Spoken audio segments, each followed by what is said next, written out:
Ahora sí, ya hemos empezado con la grabación de la clase. Bien, entonces, vamos a ver producción hoy. El área funcional producción.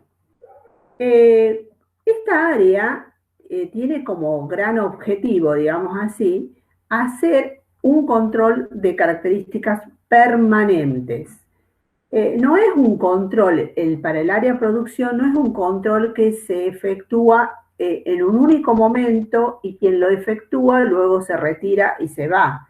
Deja su informe de evidencias o de observaciones que haya encontrado, hace sus sugerencias y sus recomendaciones y se retira. No.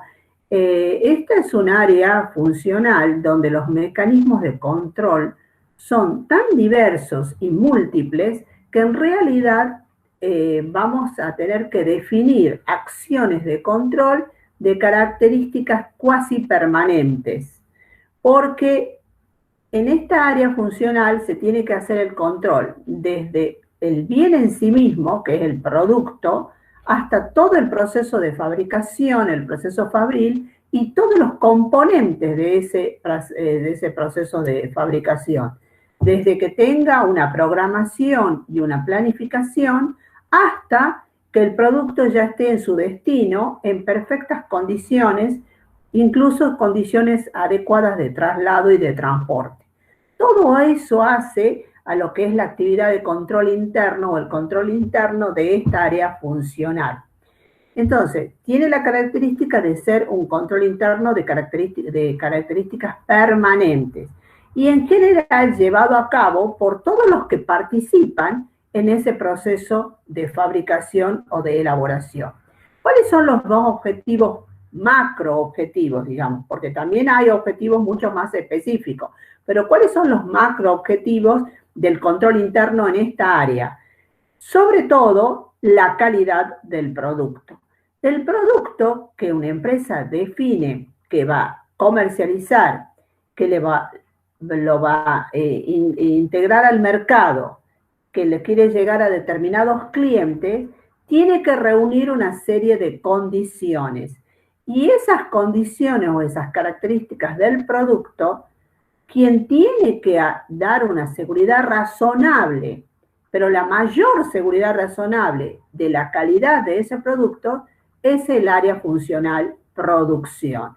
Por lo tanto, esta área se tiene que involucrar en todo lo que es los mecanismos, los procesos que aseguren la calidad del producto que está fabricando esa empresa.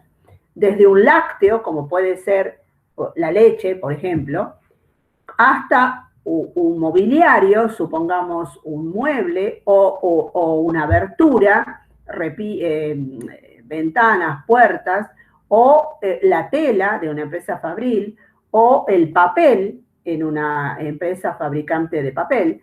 O sea, cualquiera sea el tipo de producto, digamos así, ese compromiso del sistema de control interno en el área de producción es que esos productos cumplan con los requerimientos de calidad que les han sido previamente definidos. Y lo otro, el otro gran macro objetivo, es que en realidad todo lo que hace a la producción de ese bien o de ese producto, que tiene que ver con los sistemas de producción y todos sus componentes, se lo haga en condiciones de eficiencia y de eficacia. Acuérdense que tenemos que hablar de eficacia en el sentido de cumplir con objetivos que se van a tener que definir primero se definen esos objetivos y la eficacia está en realidad en conseguir esos objetivos y la eficiencia en conseguir esos objetivos con los menores recursos posibles, sin perder la calidad, o sea, ser eficientes en términos de costos, de tiempos, de recursos humanos.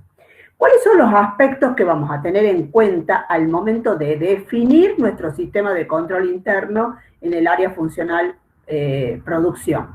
Responsabilidades, que tiene que ver con recursos humanos, el sistema de control y sus herramientas, el proceso de producción en sí mismo, que tiene que diferenciar con el producto en sí, el proceso de producción, todos los que son los controles a través de inspecciones y ensayos, el control del producto, no solo del producto terminado, que es el que yo tengo que asegurarle la calidad, porque ese es el que va a llegar a mi cliente, sino también de los productos que se utilizan para fabricar este producto terminado.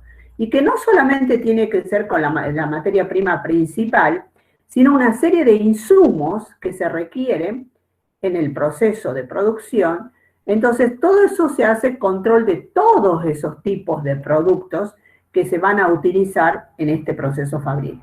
Y luego, la etapa muy importante de manipulación del producto, de almacenaje, de embalaje y de transporte. Todos estos son los aspectos que vamos a tener en cuenta. Veamos cada uno de ellos en forma resumida. Las responsabilidades. En todo lo que es el área funcional de producción, en el área de producción, participan personas. En la fábrica, en el sector de planeamiento y diseño, en el sector de ingeniería de planta, en el sector de mantenimiento, en el sector de control de calidad de la fábrica. En todos estos sectores participan personas. Cada uno de estos tiene una jefatura, alguien con responsabilidad y con un nivel de autoridad. Además tenemos el gerente de producción. Aun cuando la empresa sea muy pequeña, vamos a tener presentes estas funciones y también las tareas específicas, tal vez reunidas en pocas personas, pero sí van a estar presentes. Entonces, ¿qué es lo que tenemos que tener bien definido? Que tiene que ver con el sistema de organización y con el sistema de decisiones, es quiénes participan en todo lo que hace a la elaboración del producto, qué autoridad y nivel de compromiso tienen que tener, cuáles son los vínculos o las relaciones que tienen que establecer con sus pares o con sus superiores o con sus empleados a cargo, todos los que tienen que ver con la elaboración del producto. Entonces, es muy importante que esté definido todas estas responsabilidades de los recursos humanos, del personal que interviene, y esas definiciones se hacen a partir de un manual de funciones con mucha claridad, que no esté desactualizado, el manual de organización propio del área producción, en donde se defina, si yo no tengo estas herramientas, lo puedo hacer a través de instructivos de menor porte, no necesariamente un manual, porque tal vez mi empresa es una empresa pequeña que recién se está empezando a organizar. Supongamos un taller de textil, de fabricación de artículos de vestir, digamos. Entonces, lo mismo tenemos que tener definidos quiénes participan en el proceso y cuáles son las responsabilidades de cada uno. Luego tenemos que definir el sistema de control, o sea, todos los controles que vayamos a hacer, todos, el sistema de control interno que se vaya a aplicar al área producción, tiene que estar previamente definido, tiene que estar documentado, o sea, tiene que haber un respaldo de esa definición. ¿Para qué? Para que después que se lleve a cabo se lo pueda verificar y validar. ¿Cuál es la herramienta que nosotros hemos definido específicamente para la definición del control, de las actividades de control? Son las matrices. Las matrices sería una de las herramientas que utilizamos para definir el sistema de control. ¿Por qué? Porque ahí estamos definiendo cuál es la actividad, a qué riesgo lo está enfrentando, quiénes son los responsables de llevarla a cabo, en qué momento se llevan a cabo esas acciones de control. Entonces, esa herramienta, por ejemplo, es una de las herramientas que se tienen que utilizar para definir el sistema de control en el área producción. Por otro lado, en esta área se van a utilizar otros mecanismos de control que son muy comunes para esta función que es la producción, que son las inspecciones y los ensayos, que ya vamos a ver de qué se trata cada uno. Luego tenemos que poner el acento en el proceso de producción. Todo proceso fabril tiene etapas, pasos en que se realiza. Supongamos, digamos así, en el proceso de fabricación de ladrillos, nosotros tenemos la búsqueda de la arcilla de las canteras, el control de esa arcilla al recibirla, digamos, en la planta, el colocar esa arcilla en los moldes, en poner, digamos, esos moldes en los hornos, en luego de determinado tiempo y temperatura, en retirar, digamos, esos productos ya puestos en la primera etapa de fabricación, en controlar el estado de esos productos, en ponerlos un determinado tiempo en estacionamiento, para luego, determinado tiempo para que tome las características propias de, supongamos, de la cerámica, del ladrillo hueco, del ladrillo compacto. Bueno, hay una serie de etapas del proceso de fabricación y esa definición de las etapas no tiene que ver con el sistema de control interno. Eso tiene que ver con una definición del sistema administrativo o del sistema operativo, pero administrativo del proceso fabril. Pero en cada una de esas etapas, que no las define el sistema de control interno, esas etapas son definidas por fuera del sistema de control interno en el sistema administrativo de producción. Cuando ya están definidas esas etapas, en realidad lo que tenemos que ver es cómo se embebe dentro de cada una de esas etapas los mecanismos de control. ¿Cuáles son los controles que tengo que hacer yo en el momento de retirar la arcilla de la cantera?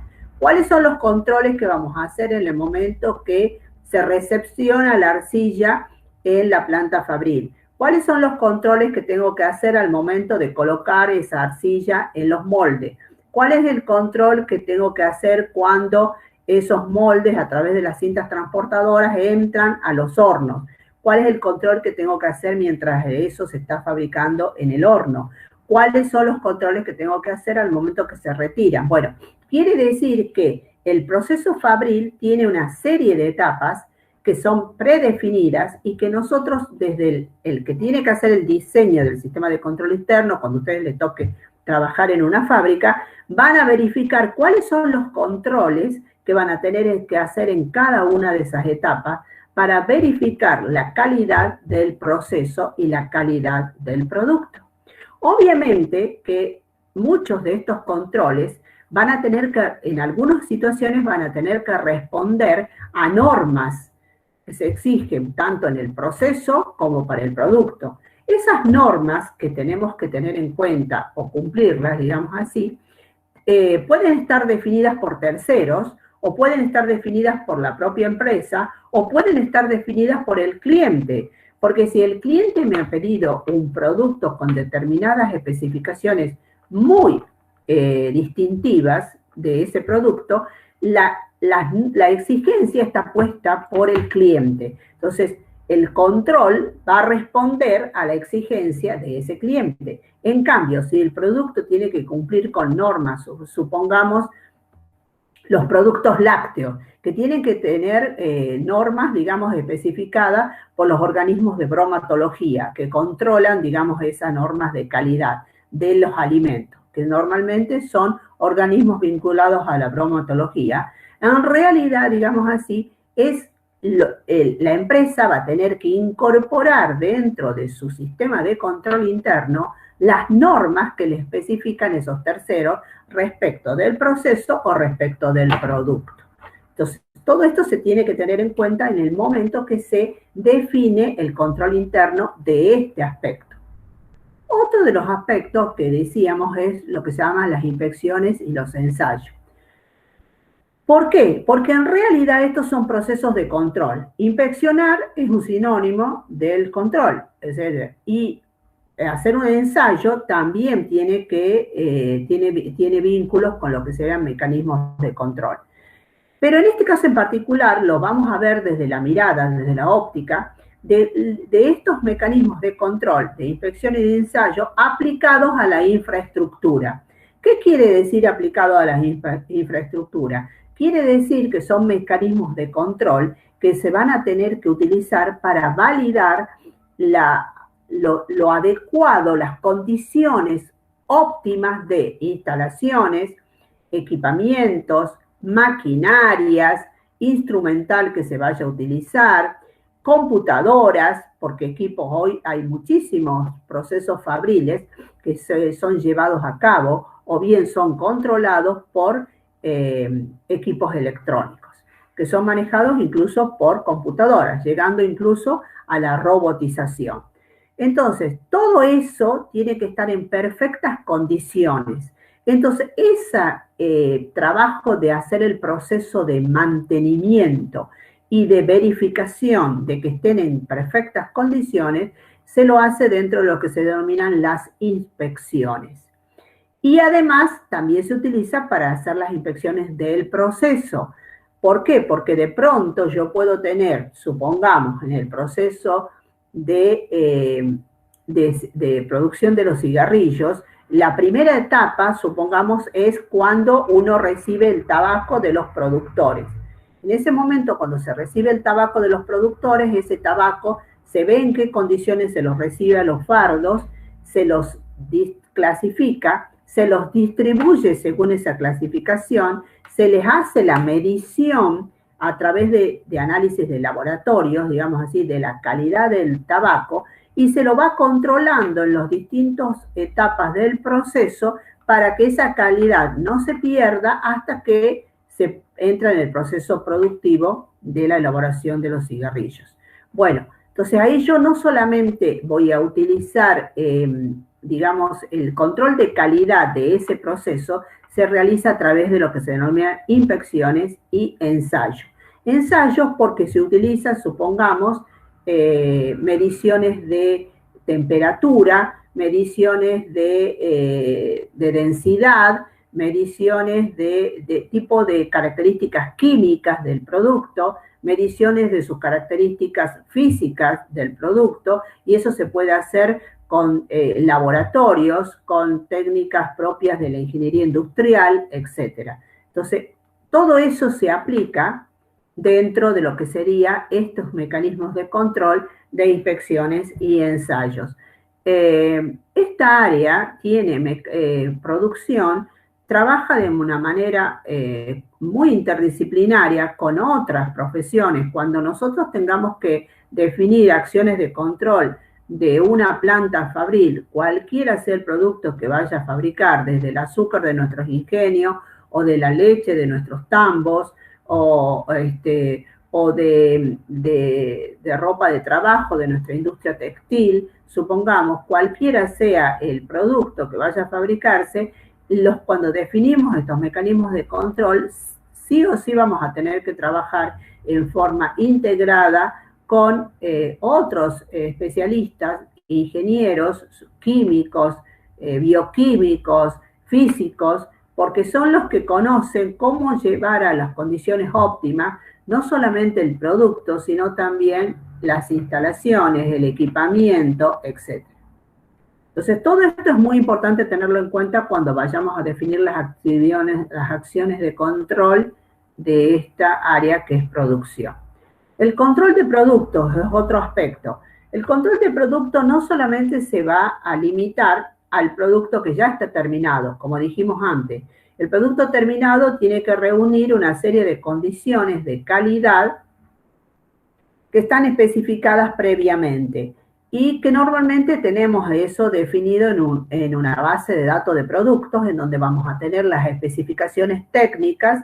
Esto ya lo vimos cuando vimos el área funcional compras y cuando vieron el área funcional producción. Existen las llamadas especificaciones técnicas.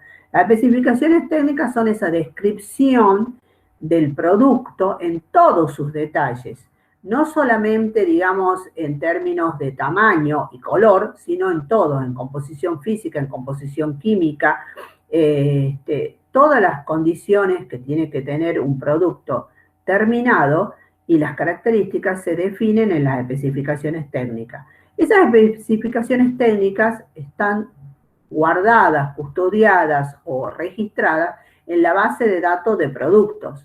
Entonces, contra esas especificaciones técnicas es que tenemos que hacer las verificaciones y las validaciones del producto terminado. Esa sería una parte. Pero el control del producto se tiene que hacer del producto, de todos los productos que se vayan a utilizar en el proceso. Entonces, por ejemplo, cuando nosotros recibimos la materia prima, ya vimos que el control de la calidad de la materia prima, cuando llega al departamento almacenes, sección recepción, se la deriva a un sector de control de calidad para ver la validez de la materia prima en el momento de la recepción. Y ahí opera un sector que se llama control de calidad. ¿Para qué? Para verificar las condiciones de esa materia prima. Supongamos una tintura que se utilice para el teñido de las telas. Pero resulta que esa tintura que se recibió para el teñido de las telas no es que se va a utilizar inmediatamente en el proceso fabril de teñido de la tela, sino que en realidad esa materia prima, esas tinturas, van a un tiempo de almacenamiento en el almacén de materias primas hasta tanto la fábrica las pida a esa tintura para empezar el proceso del teñido de la tela. Ese tiempo que se mantiene en el almacén de materia prima se tiene que mantener en las condiciones adecuadas, supongamos de iluminación, de temperatura, de humedad, etcétera, para que no pierda la calidad esa tintura. Entonces, cuando la tintura ingresa a la fábrica, hay que volver a medir la calidad de esa tintura, porque en realidad, en el tiempo que pasó almacenada, tal vez haya sufrido algún defecto o se haya producido algún daño. Entonces, es importante que cuando la materia prima o el insumo ingresa al proceso fabril, también se le haga un control en esa instancia del producto para ver si es el producto adecuado, en este caso la tintura, para poder incorporarse al proceso fabril. Por lo tanto, puede ocurrir que en ese momento el producto no esté conforme a lo que se necesita. Entre comillas, sería como un producto defectuoso. De materia prima estamos hablando. Entonces, en ese momento hay que tomar la decisión de no incorporarlo al proceso productivo y será devuelto a la fábrica. Será devuelto al almacén, porque en realidad no está en condiciones de incorporarse al proceso fabril. Entonces, el control de productos no es solamente del producto terminado, sino de la materia prima cuando la materia prima es recibida en la fábrica. Luego también hay otros insumos que se utilizan, digamos así, que no son la materia prima principal y que también hay que hacerle el control de calidad de esos otros insumos menores que también se utilizan en el proceso de fabricación. Supongamos que estemos fabricando pantalones, supongamos como producto textil. Esos productos menores pueden ser los cierres, los botones, o algún otro detalle que tengan los pantalones y no necesariamente, y la materia prima en ese caso principal sería la tela, ¿sí? Bueno, todo es lo que tiene que someterse a este control. También la producción en proceso, y eso ya lo vamos a ver luego también, cuando el producto va pasando de una etapa a la otra dentro del proceso fabril. Y el otro aspecto a tener en consideración es todo lo que tiene que ver con manipular, almacenar, el embalaje y el transporte. ¿Por qué? Porque nosotros tenemos que velar porque el producto esté en perfectas condiciones en la medida que esté bajo la responsabilidad del área producción. Y en el área producción se produce, se realiza, se manipula, digamos, la materia prima, se manipulan los insumos y se manipula también el producto terminado. Entonces, todo ese movimiento interno que se produce del producto es responsabilidad del sector de producción. Entonces, hay que tener en cuenta cuáles son las condiciones del almacenaje, porque dentro del proceso fabril se producen almacenajes transitorios. Significaría que cuando el producto está transitando las distintas etapas del proceso fabril, pasa por almacenajes transitorios hasta tanto es incorporado a la siguiente etapa. Entonces hay que cuidar las condiciones de esos almacenajes transitorios hasta que lleguemos al producto final. Y luego, cuando el producto final es trasladado, supongamos, desde la fábrica al almacén de productos terminados, las condiciones de carga, de descarga, de transporte, de manipuleo, incluso de cómo se lo hace el embalaje, digamos, los envoltorios, etcétera. Todo eso hay que tenerlo en cuenta respecto a velar siempre por las condiciones del producto. Todo esto hace al control interno del área producción. Vamos a ver ahora específicamente controles que tienen que ver con la etapa de control de materia prima, vamos a ver luego de producción en proceso, lo que es equipos, el equipamiento y por último lo de productos terminados. Esto es como lo que vimos hasta ahora, pero ya focalizado en 3 o 4 dimensiones. Vamos a las pautas de control que tienen que ver con la materia prima. La materia prima, la primera dice contar con documentación permanentemente actualizada sería, perdón, sobre materias primas disponibles. ¿Qué quiere decir? Que la fábrica, digamos, producción, perdón, no se puede desentender del tema materia prima. Si bien dijimos nosotros que es una responsabilidad de almacenes y de compras no generarse un desabastecimiento de materia prima para los procesos fabriles, o sea que constantemente tienen que estar midiendo que tengamos la materia prima necesaria, porque en realidad no podemos hacer que la fábrica se detenga porque no cuenta con la materia prima. También es responsabilidad de la fábrica verificar que esa información de la materia prima la tenga disponible y vea que esté permanentemente actualizada. No es una responsabilidad primaria de producción, esa es una responsabilidad primaria de compras y de almacenes, pero sobre todo de compras, pero fábrica también está involucrada, perdón, producción también está involucrado, sobre todo con todos los productos que tienen que ver para la reposición de los stocks. Entonces, ¿cuál es la idea? Que permanentemente se haga una verificación de que en las bases de datos de nuestros stocks de materias primas, que tengamos la materia prima esencial y básica disponible en todo momento. Si la fábrica tiene una capacidad ociosa y de pronto ve conveniente un gerente de producción empezar a fabricar y a utilizar de una manera más importante esa capacidad ociosa, y si estaba fabricando, supongamos, 10.000 unidades de un X producto, pasar a fabricar 15.000 unidades más, entonces para utilizar esa capacidad ociosa, lo primero que tiene que hacer ese gerente de producción, ¿no es cierto?, es verificar la disponibilidad de la materia prima y si no, pedir que esa materia prima esté disponible en el momento que se empiece ese proceso de fabricación. Y eso también es responsabilidad del gerente de producción. Tengan en cuenta que siempre hemos hablado que acá hay determinadas gerencias que tienen que trabajar de una manera integrada, que son la gerencia comercial y la gerencia de producción en este caso, ¿sí? De tal manera que no se produzcan estos huecos o estos baches de falta de materia prima. Es muy importante también que todo lo que es el movimiento de materia prima esté documentado y respaldado. Todo movimiento de materia prima tiene que estar documentado y respaldado. Los ingresos con informes de recepción, los traslados con remitos internos.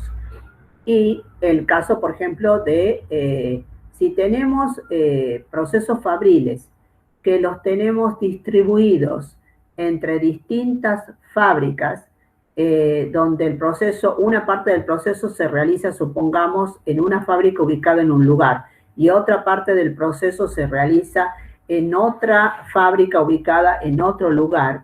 Supongamos, tenemos que lo que es el corte y los moldes, la aplicación de los moldes y de los cortes de las telas para prendas se realiza en un lugar y luego esas telas ya cortadas se envían a los talleres que están ubicados en distintos otros lugares, donde en esos talleres se haga el proceso de cosido de la prenda. En la fábrica al comienzo se hizo la aplicación del molde y los cortes, y la tela ya cortada fue a los talleres para que en los talleres sea cocida y terminada, esos traslados de esas materias primas tienen que hacerse con la respectiva documentación, que serían, en este caso, los remitos. Entonces, todo lo que hace al movimiento de materias primas tiene que estar totalmente documentado. Cuando se hace esta documentación a través de un remito, todo eso queda respaldado en las bases de datos de los stocks de esas materias primas. Otro tema importante que tiene que ver con las normas de aceptación es que cuando uno define, así como hemos definido para el área recepción del almacén, cuáles son los criterios para recibir la materia prima que viene del proveedor, quienes intervienen, y dijimos en ese momento que había una persona que hace el alta de almacenes y otra persona que hace el informe de recepción, también para la recepción de materia prima en la fábrica, tenemos que establecer los criterios y las normas. ¿Quiénes van a recibir esa materia prima? No es cualquier empleado de la fábrica. ¿Quién la va a recibir? ¿Cómo la va a controlar? ¿Dónde va a dejar asentado el control que realiza de esa materia prima al momento de recibirla? ¿Es la misma persona la que recibe? ¿Es la misma persona la que hace el control? Todo eso se tiene que establecer en el momento de la recepción. Y todo lo que se establezca tiene que estar escrito, o sea, tiene que estar documentado. También se tiene que establecer cuáles son los procedimientos para el uso de las especificaciones técnicas. ¿Tenemos especificaciones técnicas para la materia prima? Pregunta. Las tenemos. ¿Están disponibles esas especificaciones técnicas para quien va a hacer el control de la materia prima? Supongamos la tintura para el teñido de las telas. Cuando se la recibe en la fábrica, que viene desde el almacén de materias primas, ¿quién controla, quién interviene en la recepción de esas tinturas? ¿Quién controla la calidad de esa tintura? ¿Contra qué verifica eso? ¿Tiene disponibilidad de las especificaciones técnicas de esa tintura? ¿Cómo tiene que medir cantidad de litros, color, densidades, etcétera? Bueno, todo eso tiene que estar totalmente determinado para poder hacer un adecuado control de la materia prima. Tengan en cuenta que hay muchísimos casos en donde los productos terminan siendo defectuosos y es una de las razones para esos defectos puede ser la materia prima. Otra de las etapas en las cuales tenemos que intervenir con un muy buen mecanismo de control es en la etapa del proceso de producción. En el proceso de producción, nosotros tenemos que, programar todos los controles en el desarrollo del proceso, que es un poco lo que les planteaba hace un rato con un ejemplo. Vamos al caso, por ejemplo, de la producción de la leche, por darles un ejemplo. Yo tengo que definir cuál es el proceso de control, como dijimos anteriormente, en el momento que recibo la leche, tal cual después de haber sido ordeñada y recibida en los tambos. Entonces la recibo a la leche. Pero esa leche después va a tener que entrar en un proceso de fabricación donde voy a determinar distintos tipos de leches según los componentes que se le agreguen o según la depuración que se le haga. Bueno, en cada una de esas etapas yo debo hacer el control de ese proceso. Entonces, el control del proceso no es solamente el control del producto, porque esa leche va cambiando de calidad a medida que va pasando por las distintas etapas de ese proceso, que tal vez no sean muchas, ¿no?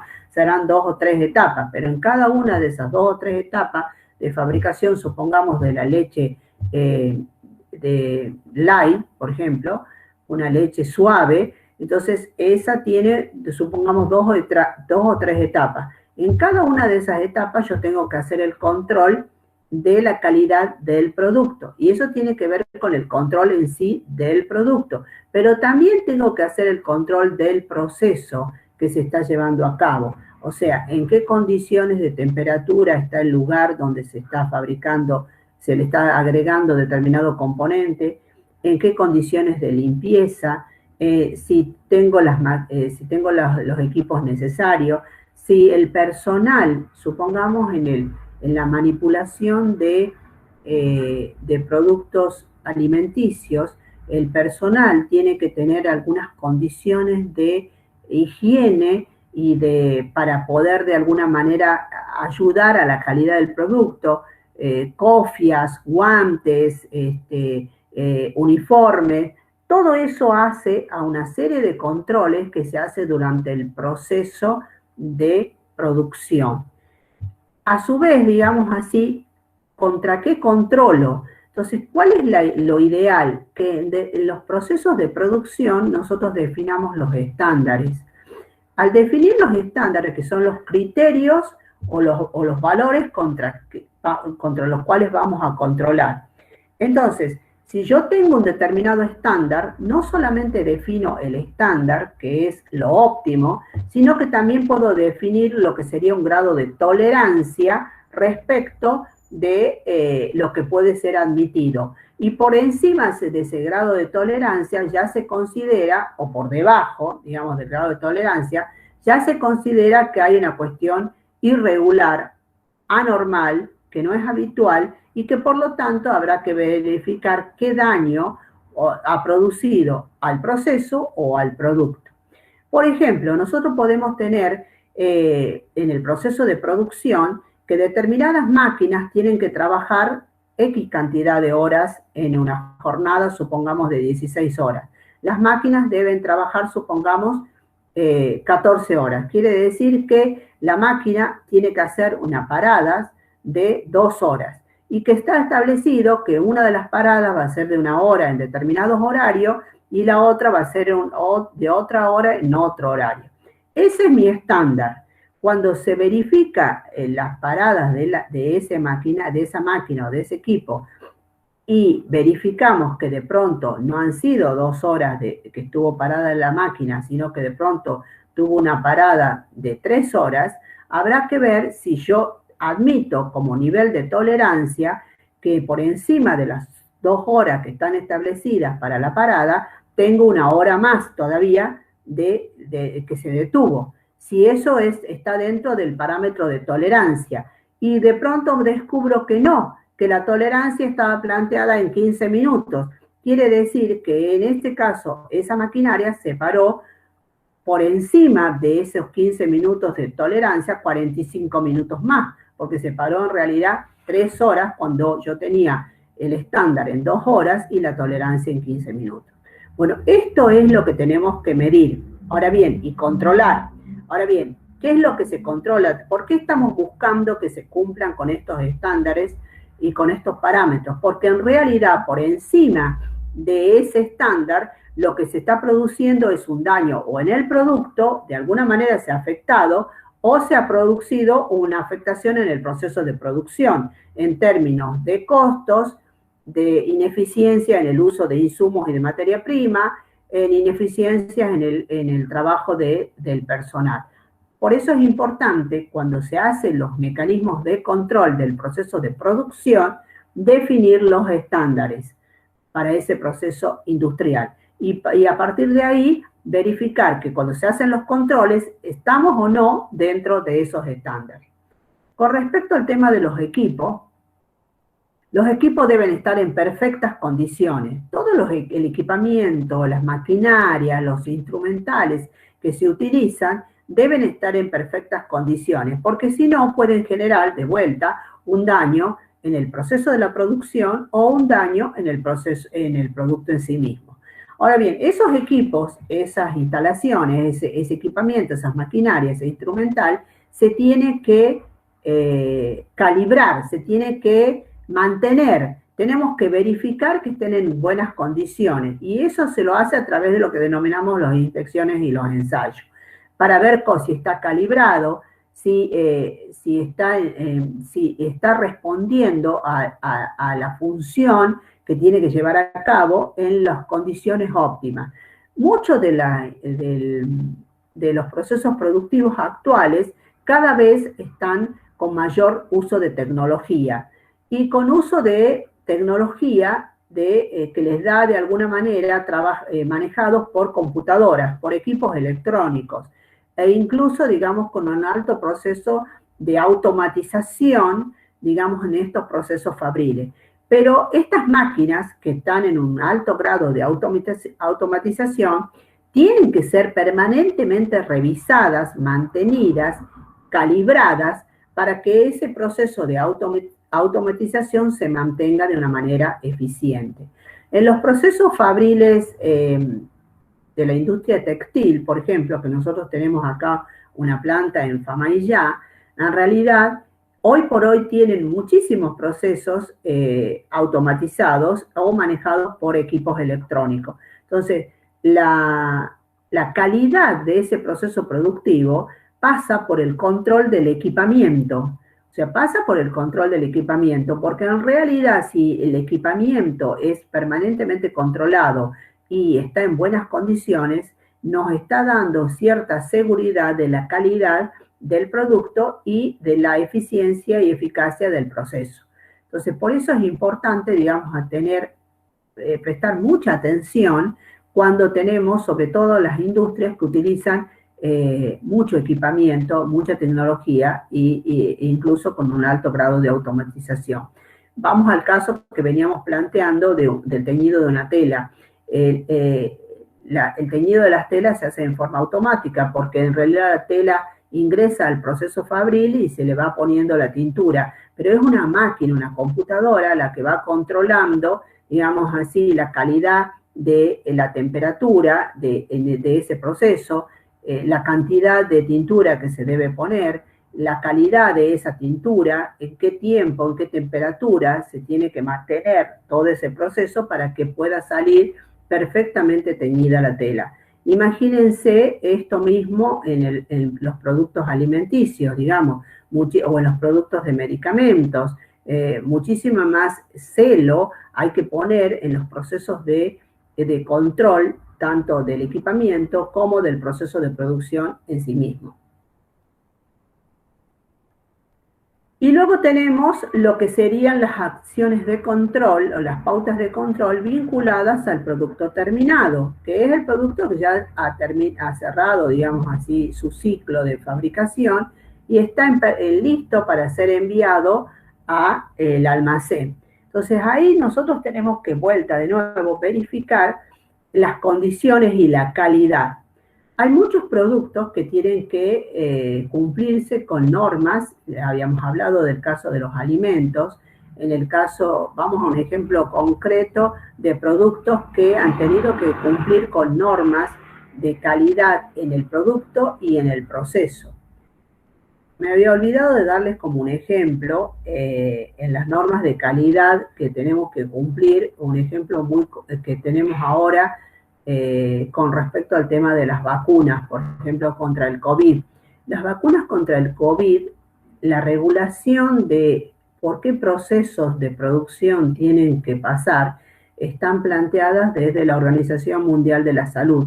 Esto es cuando yo les decía que hay normas que son determinadas por entes ajenos a las propias empresas.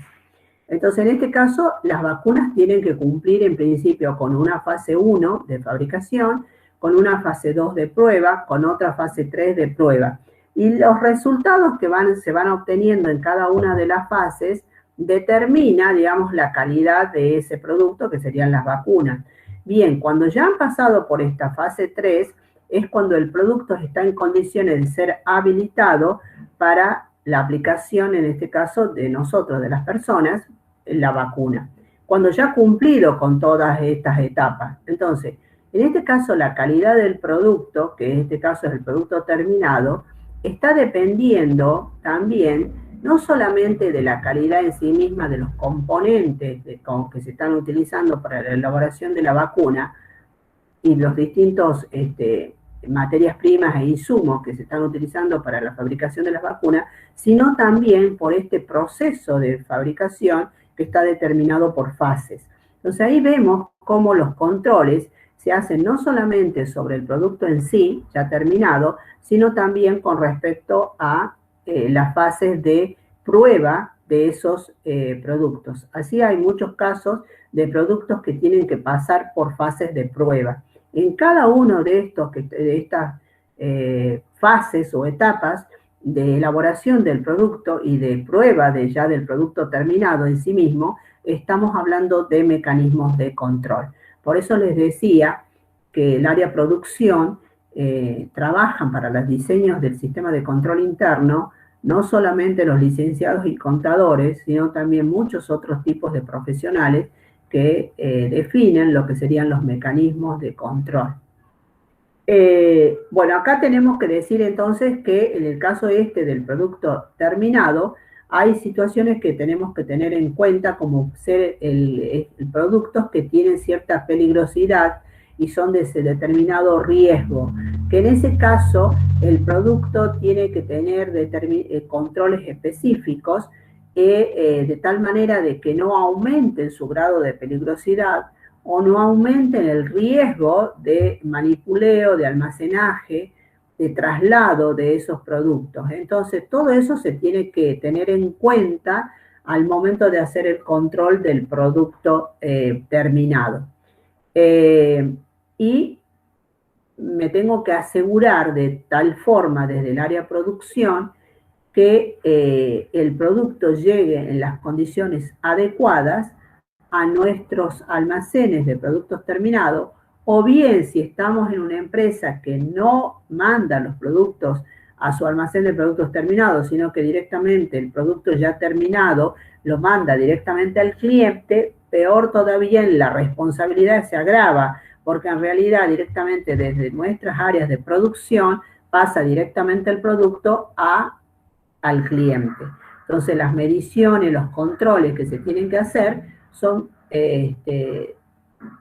mucho más detallados, más definidos, porque de pronto cuando nosotros tenemos un producto terminado que todavía no ha salido de las instalaciones de la empresa y detectamos que el producto está defectuoso, lo podemos volver, digamos, a nuestra fábrica para que pueda ser corregido, modificado o descartado, si no se puede. Distinto es el impacto que se puede producir si lo defectuoso del producto es detectado directamente por el cliente. Entonces, todo eso tenemos que tenerlo en cuenta al momento de definir nuestras acciones de control dentro del área producción. Y lo otro que es importante tener en cuenta es llevar la trazabilidad del producto, de la información. Hoy por hoy es un mecanismo de seguimiento. La trazabilidad es ese mecanismo de seguimiento de cada uno de los productos que se fabrican, en donde uno puede llegar a identificar la materia prima que se utilizó, digamos así, desde su inicio, los distintos insumos, hasta que el producto terminado ha sido concluido. Y esta trazabilidad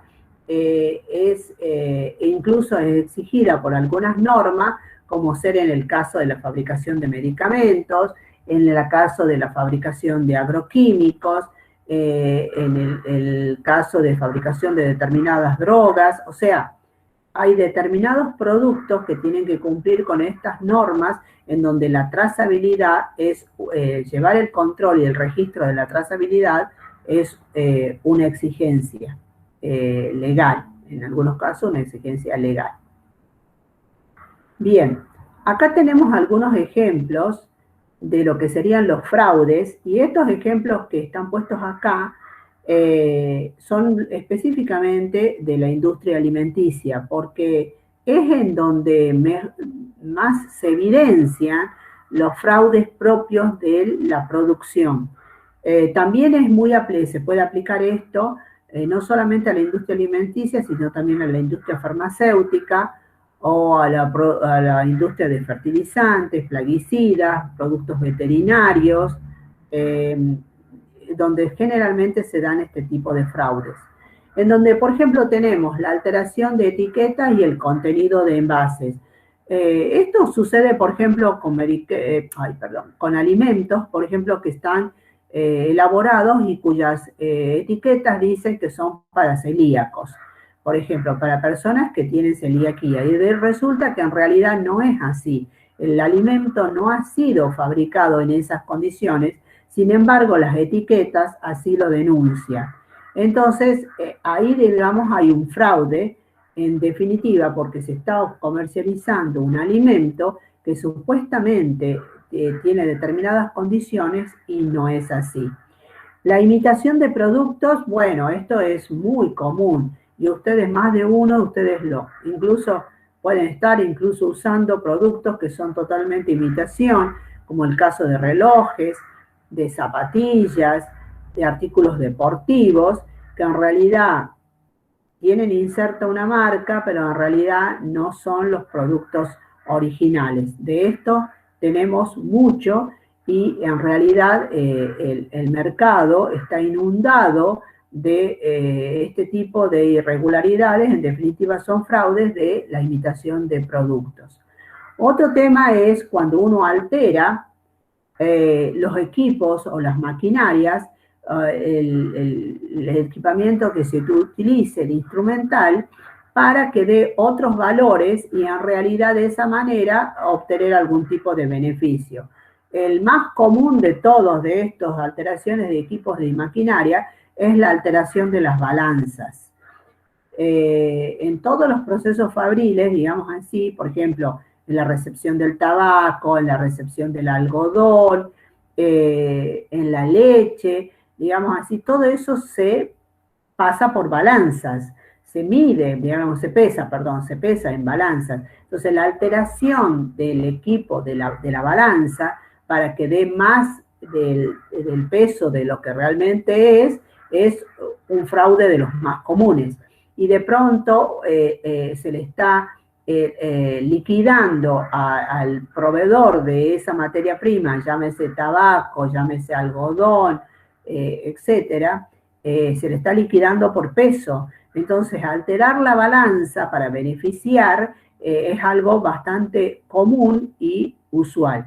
Por eso, en esos casos, es muy importante la revisión del equipo que se está utilizando para el pesaje, o sea, la revisión de las balanzas, incluso con pequeños productos, o sea, pequeños insumos, pequeñas materias primas, en donde en realidad las balanzas son de una calibración muy detallada, muy fina, muy específica. Entonces todo eso tiene que estar totalmente calibrado.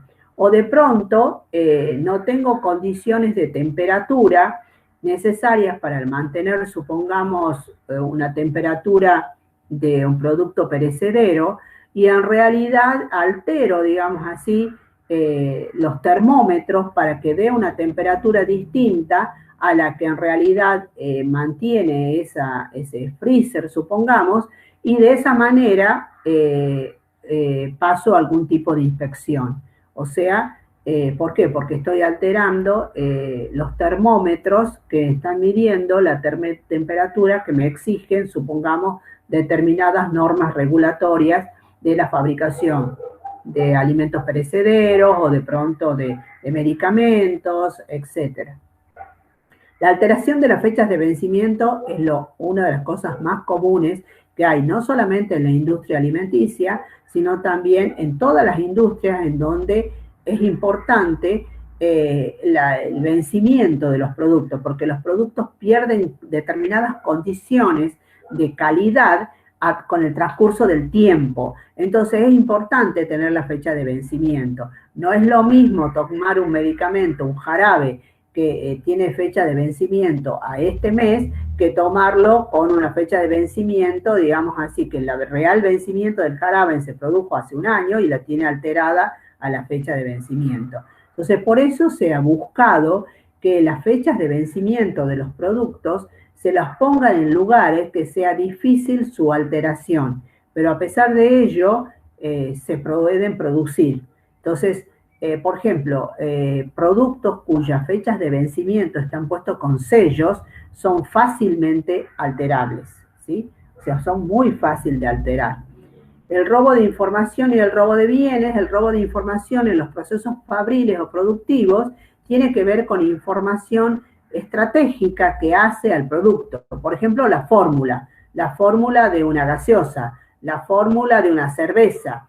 De pronto hoy tenemos tantas cervezas artesanales y cada una tiene sus propias características que si yo quiero puedo, y la fórmula que yo estoy utilizando es de muy buena calidad, bueno, la tengo que cuidar porque en realidad esa fórmula puede ser robada y puesta a disposición de una competencia.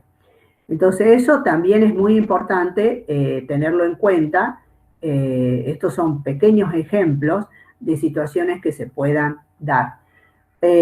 Otra cuestión, acá tenemos el caso del fraude sanitario, que es cuando en el caso de, por ejemplo, productos de farmacéuticos, de la medicina, medicamentos, se hace toda una propaganda, una publicidad para las condiciones de las características del producto y de todos los beneficios que brinda su consumo, y resulta que todo eso es algo fraudulento, porque en realidad el producto no tiene esas características ni produce los beneficios que dicen que puede dar. Entonces eso genera de alguna manera un fraude hacia la comunidad.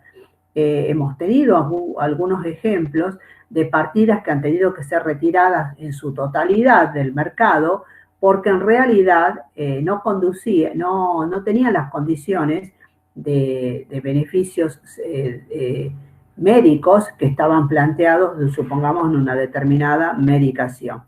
Nosotros tenemos acá en la provincia un área de bromatología que es la que controla la calidad de los alimentos que están puestos, supongamos, en las góndolas.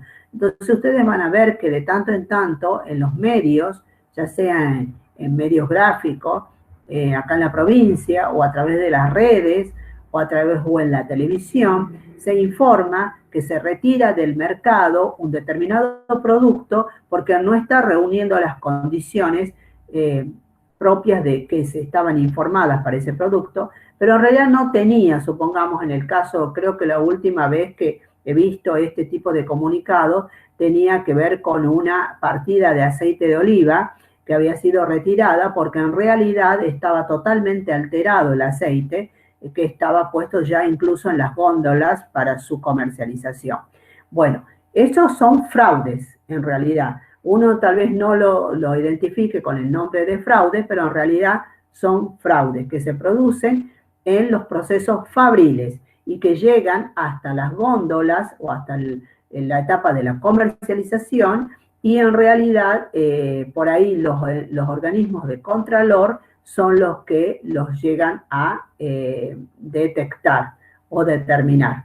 Entonces todo esto es muy importante, lo tengamos en cuenta, porque ¿cómo se puede prevenir? Con las acciones de control que se hacen a través de todas las etapas que hemos estado viendo anteriormente, tanto controles sobre el producto como controles sobre el proceso de producción. Acá tenemos una matriz de control interno, que esta la habíamos visto la tienen en las diapositivas en PDF cuando vimos matrices de control interno. Pero en ese momento era como, no era apropiado, no era adecuado que la veamos porque en realidad no habíamos visto nada de producción. Ahora sí ya la podemos desarrollar un poco a la matriz. Y acá van a ver que ponemos como operación la ejecución de la orden de producción. Nosotros sabemos que el principal documento que manda a la fábrica para poder generar un proceso de producción es la orden de producción. Ya sea que estemos hablando de productos que son para reposición de nuestros stock, o sea que la orden de producción es de características internas para producir bienes o productos para nuestro stock, o bien una orden de producción que se origina en un pedido de un cliente.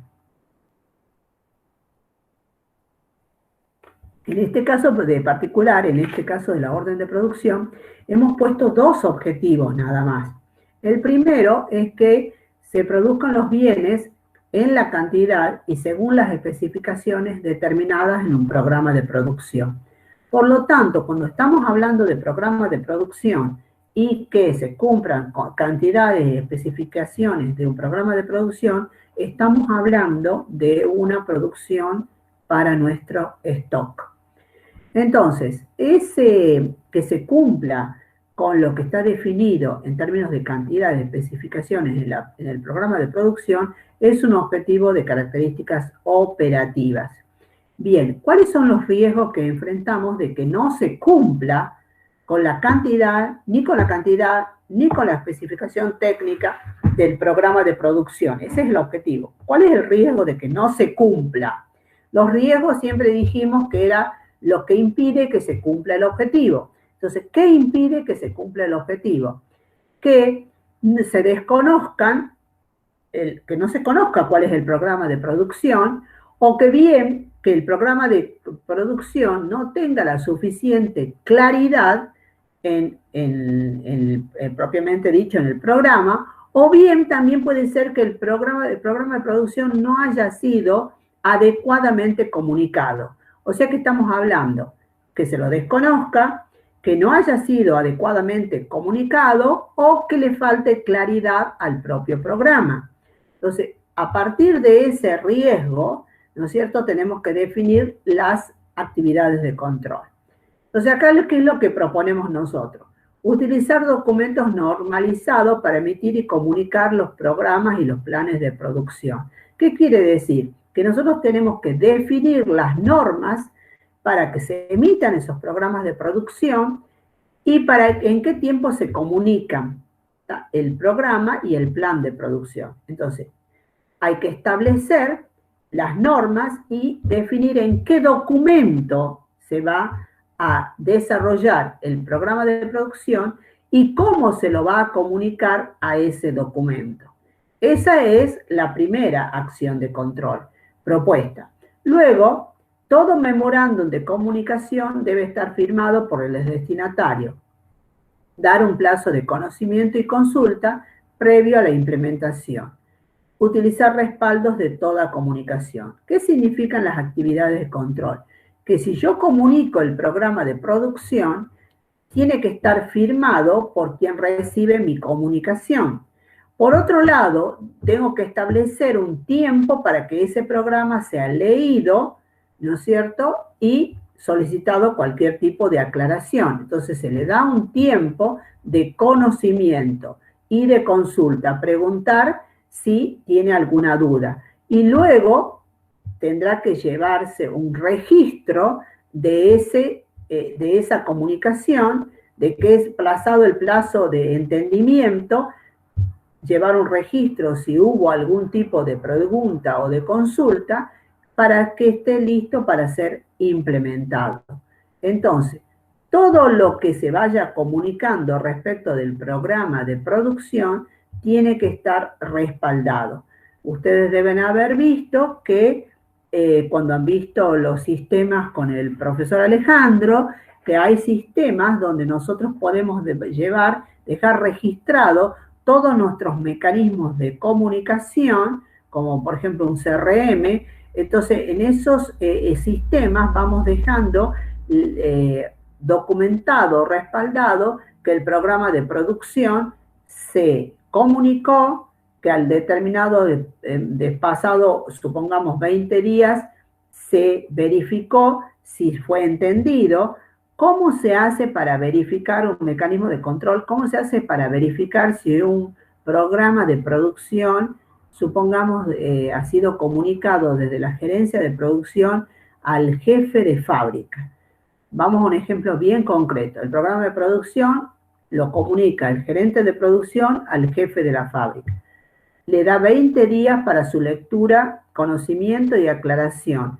¿Cómo verifico luego que ese programa de producción haya sido leído y entendido? Se utilizan lo que se denominan unos checklists. Pasados los 20 días, el jefe de fábrica tiene que contestar un cuestionario en donde hay preguntas estratégicas vinculadas al programa de producción. Esta especie de cuestionario lo tiene que contestar sin tener a la vista el programa de producción. Esto es como rendir un examen, digamos.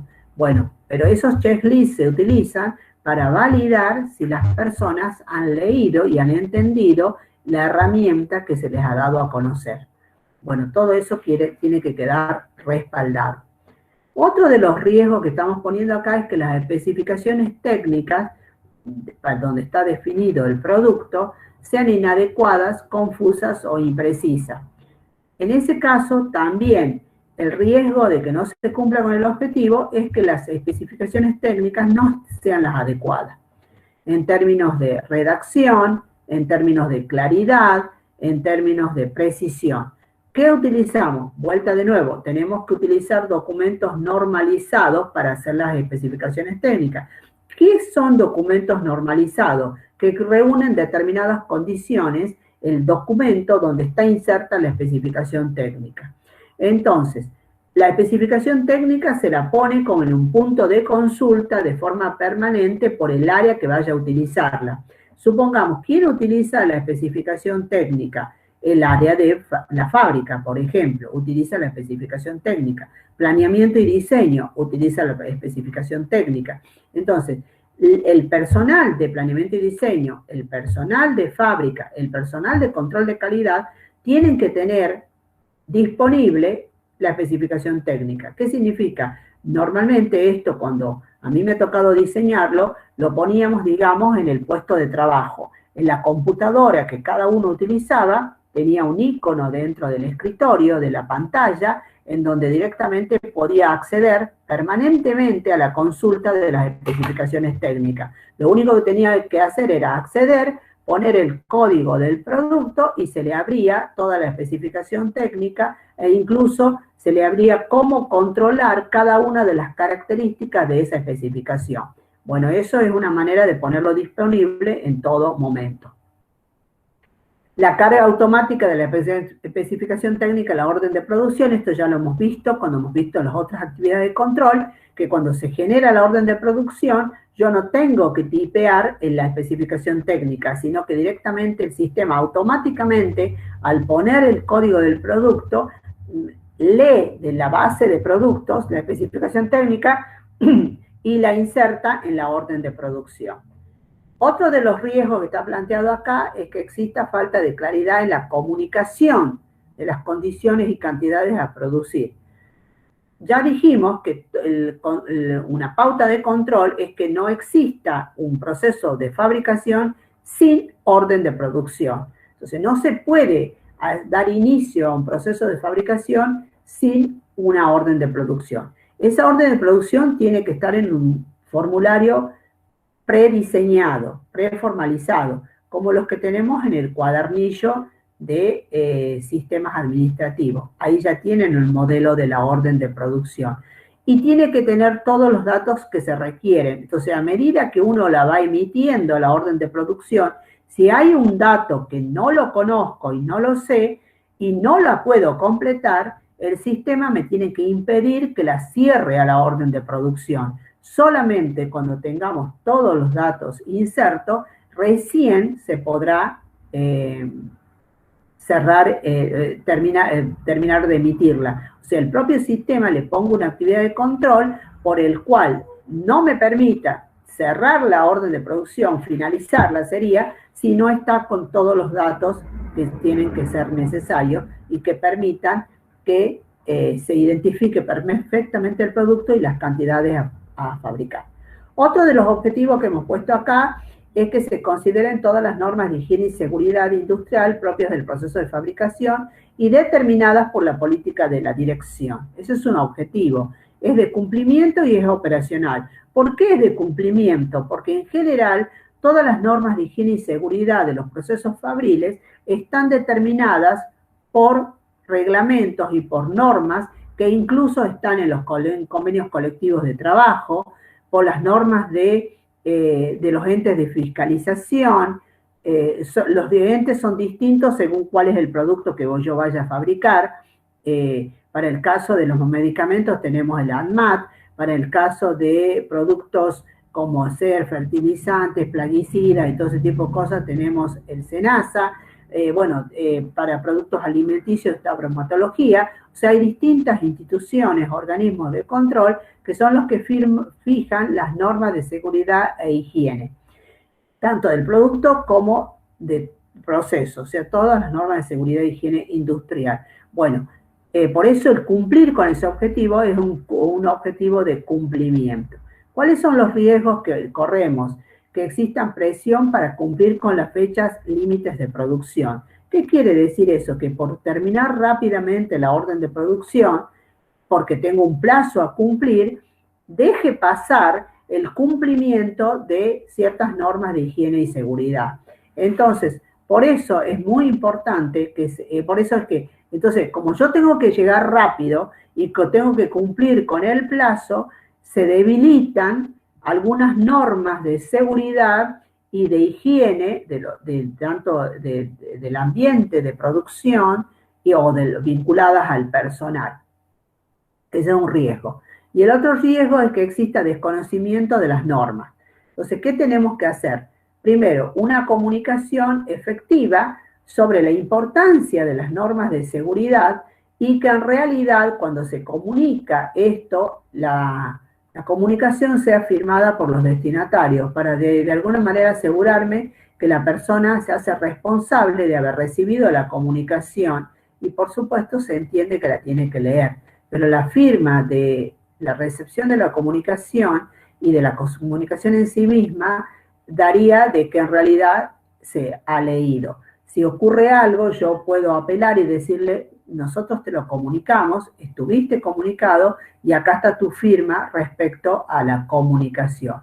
Y en el caso de que se produzca una situación que es bajo la responsabilidad de un determinado personal o funcionario de la empresa, se tienen que tomar las medidas de sanciones disciplinarias adecuadas a ese incumplimiento de alguna norma de higiene y seguridad. Con respecto al tema de desconocimiento, no es solamente comunicarle las normas, sino también hay que hacer un proceso de capacitación. Los procesos de capacitación en higiene y seguridad tienen que ser permanentes e incluso las aseguradoras de riesgos de trabajo, las ART, para poder hacer el aseguramiento, exigen que se hagan estos procesos de capacitación. Por ahí esos mecanismos de control de terceros son bastante efectivos respecto al cumplimiento de las normas de seguridad e higiene. Las RT tienen que verificar, por lo menos en algunas industrias, 2 o 3 veces en el año, en otras industrias, por lo menos 2 veces en el año, de que se estén cumpliendo las normas de higiene y seguridad. Y una de las cuestiones que ellos verifican es que se hayan dado los procesos de entrenamiento y de capacitación. Bueno, estos son algunos ejemplos de lo que podemos armar a partir de una matriz de control. Podemos desarrollar muchísimas matrices de control del ciclo de producción y fíjense que nosotros tenemos una sola operatoria, que la vimos, que es la producción por órdenes específicas, y luego agregamos el procedimiento de la presupuestación de productos para clientes, que es un complemento de la emisión de la orden de producción para el caso de los clientes. Pero en realidad, si uno se focaliza solamente en esos dos procesos, la producción propiamente dicha y el otro, podemos derivar de ahí numerosísimas operaciones para las cuales diseñarle su matriz de control interno. Entonces, es importante que empecemos a ver cómo podemos practicar con las matrices de control interno ya hemos visto el área tesorería y ahora estamos viendo el área producción. Bueno, hasta aquí llegamos con la clase de hoy respecto del desarrollo de los contenidos y si ustedes quieren podemos dar un ratito de consultas de lo que vayan a necesitar.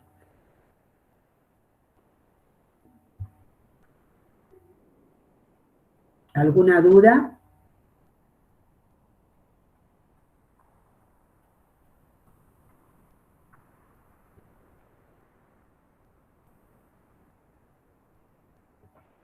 Bueno, sí, nosotros nos queda por ver desde el punto del control, desde el punto de vista del control interno, nos queda ver algunas pautas de control interno del área personal y al control interno de lo que sería el área contaduría, que en realidad van a ser más bien repasos, porque lo vinculado a personal ya lo vimos bastante cuando vimos el ambiente de control. cuando vimos ese elemento del control interno, vimos el tema, muchos de los que serían las acciones de control de un área de personal. Y cuando vimos las características del fraude corporativo, del fraude financiero, también vimos algunos mecanismos de control vinculados al área contaduría. Así que bueno, eso sería lo que nos estaría faltando para ya concluir con lo que sería la estructura del sistema de control interno de la materia. Así que bueno, eso nos estaría faltando y con eso ya terminamos. Así que bueno, chicos, muchísimas gracias por la presencia, la disponibilidad y bueno, nos vemos en la próxima clase de control interno. Muchas gracias. Que les vaya muy, pero muy bien. Gracias.